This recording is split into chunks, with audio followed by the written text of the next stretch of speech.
On May 15, 2025, the Storm Prediction Center highlighted an enhanced risk of severe weather for the Great Lakes region. This negatively tilted trough passed through, leaving much of the atmosphere in the Mississippi and Ohio valleys warm and unstable.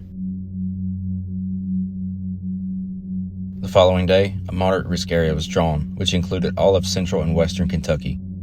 Dew points crept into the upper 60s and lower 70s, and Cape values soared to over 4,000 joules per kilogram.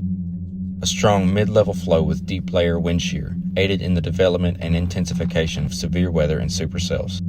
These supercells were capable of producing large hail, strong winds, and intense tornadoes. Earlier in the day on the 16th, 400 miles to the west, in southeastern Missouri, a supercell formed and began producing multiple weak tornadoes, including a brief yet intense EF4 that injured several and sadly killed 2. Over the next several hours, the storm worked its way through Missouri, Illinois, and finally into western and central Kentucky.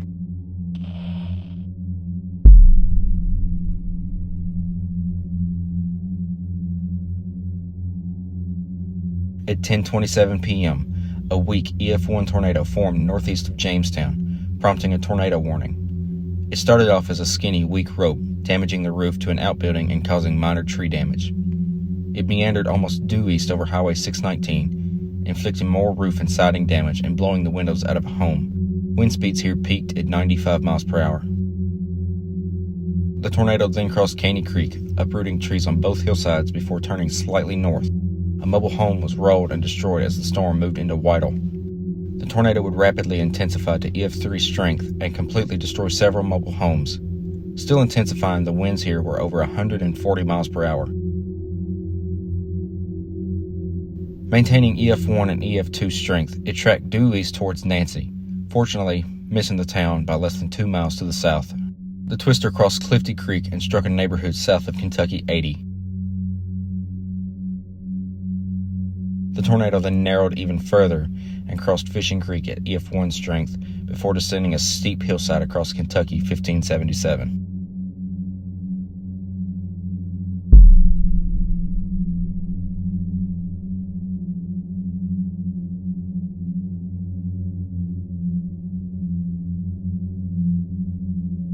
At 10:56 p.m., the storm crossed Highway 914 and barreled directly into the southern portion of Somerset, a residential area with several restaurants, a mall, and a few car lots.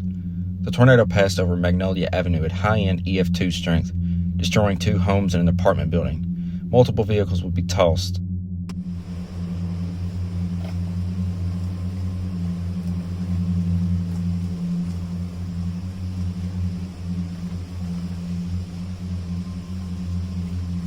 Somerset Cinema 8, which had over 100 people inside, received minor roof and structural damage.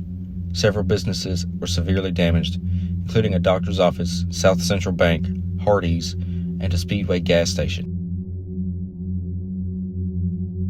It passed over U.S. Highway 27, snapping power lines and severely damaging Baxter's Coffee Shop. Barely missing Southern Elementary School to its south, the twister intensified to EF3 strength as it destroyed AB's Training Center and damaging the RECC building. Over 30 structures in Somerset are either severely damaged or destroyed. The storm worked through a rural area, causing sporadic EF1 and EF2 damage. Just as it entered the Daniel Boone National Forest at 11:18 p.m., a PDS tornado warning would be issued as it grew into a 3/4 mile wide monster. On Poplarville Road, the first EF4 damage occurred as it completely destroyed a home. An elderly couple and their friend were taking shelter as the brick home was swept away around them. 69-year-old Melody Godby was making her way to safety when she was blown away by the 170-mile-per-hour winds. She was found in the backyard. She did not survive.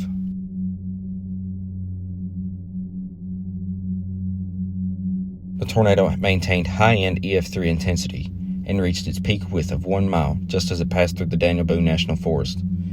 The path, clearly seen from space, shows the massive deforestations the winds caused as they entered Laurel County. Along its 47-mile journey through the forest, it completely mowed down, snapped, and debarked nearly 30,000 acres of trees.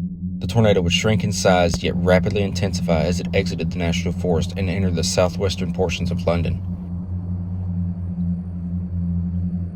Here is where the tornado would leave its mark in Kentucky history.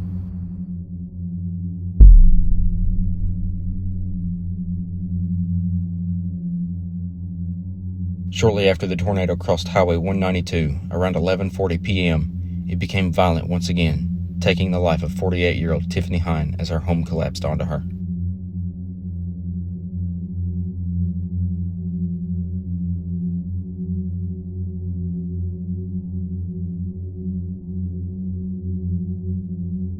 It briefly lifted, then touched back down at EF3 intensity as it entered the Lovelace subdivision.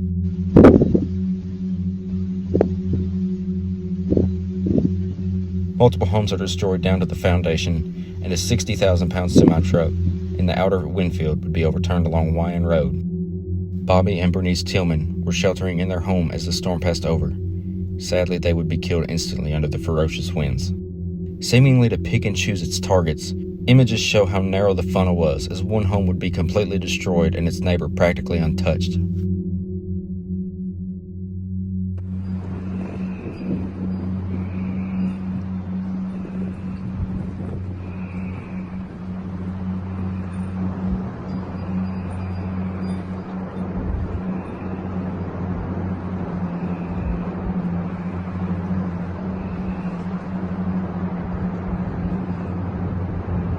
Twister entered the Sunshine Hills subdivision at the absolute height of its power, blowing away several well-built homes and obliterating a few mobile homes.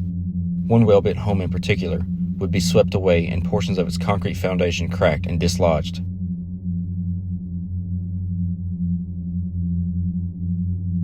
Pamela Mason and Nancy Clam, residents of the neighborhood, would sadly be killed. Another well-built brick home was blown away with Richard and Wanda McFalls inside. They too would be killed.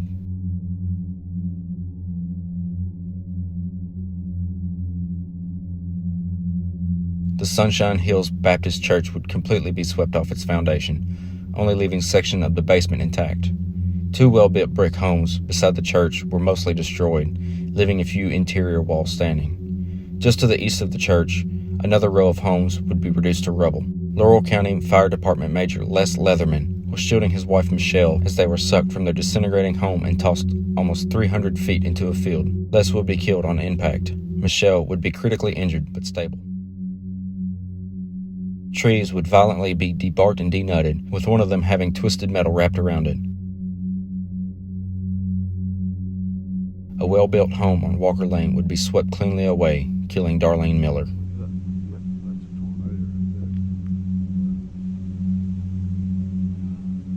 Another well-built home would be swept away. The residents would suffer non-life-threatening injuries, but would have their arms amputated. Ray Cowan and June Fisher would be killed as their homes were obliterated. Another well-built home would be completely swept away down to its foundation. The concrete slab porch would be cracked and moved 20 feet. The tornado would begin to weaken to EF3 strength as it blew away a few lower-built quality homes and killing Sherry Smith as it crossed over Saddle Road. 9 of the casualties would come from the Sunshine Hills subdivision alone.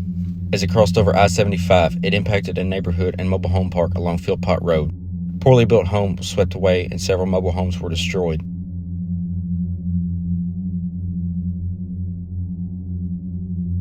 Weakening to EF2 strength, the storm continued over Hawkins Road and McGill Pine Grove Road. Multiple homes sustained significant roof damage. Before reaching the London Corbin Airport, the tornado would briefly re-strengthen, destroying a few poorly built homes and mobile homes. 2 elderly siblings, Gary and Linda Sweet, were killed in their homes as the tornado passed. It passed over the airport runway at EF2 strength before re-strengthening to a mid-range EF3 with wind speeds of 155 miles per hour. 3 rows of poorly built homes were leveled along Miller Lane.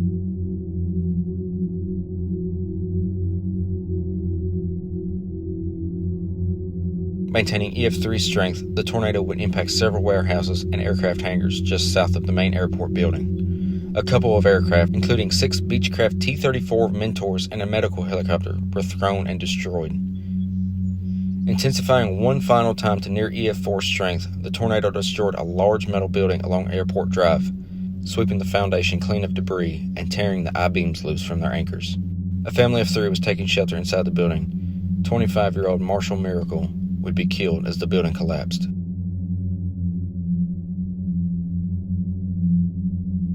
Weakening to a low-end EF3, the storm crossed over Highway 25 and destroyed a large apartment complex, killing Kenneth Elliott and Lisa Fortney.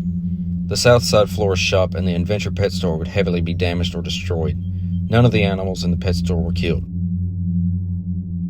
Continuing through the Levi Jackson Wilderness Forest producing EF2 damage, a few homes would be destroyed, along with ripping the roof off of the Slate Hill Church.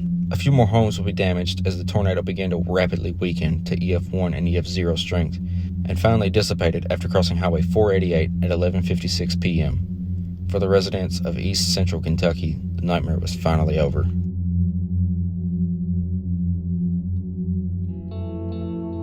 By the morning of the 17th, the full destruction of the storm was clear. Home after home destroyed, family members missing, and areas could hardly be recognized. The tornado was on the ground for 89 minutes, tracking 60 miles, reaching a mile in width. 19 people lost their lives, with 17 coming from London alone. Damages in Laurel County would rack up to over $350 million. The Somerset-London tornado would receive a final rating of EF4, with wind speeds reaching 170 miles per hour, mainly in the Sunshine Hills subdivision. Satellite images show the sheer destruction, as home after home was completely wiped away. The Daniel Boone National Forest will take years to recover from the deforestation. This would be the deadliest tornado in eastern Kentucky history, and one that will never be forgotten.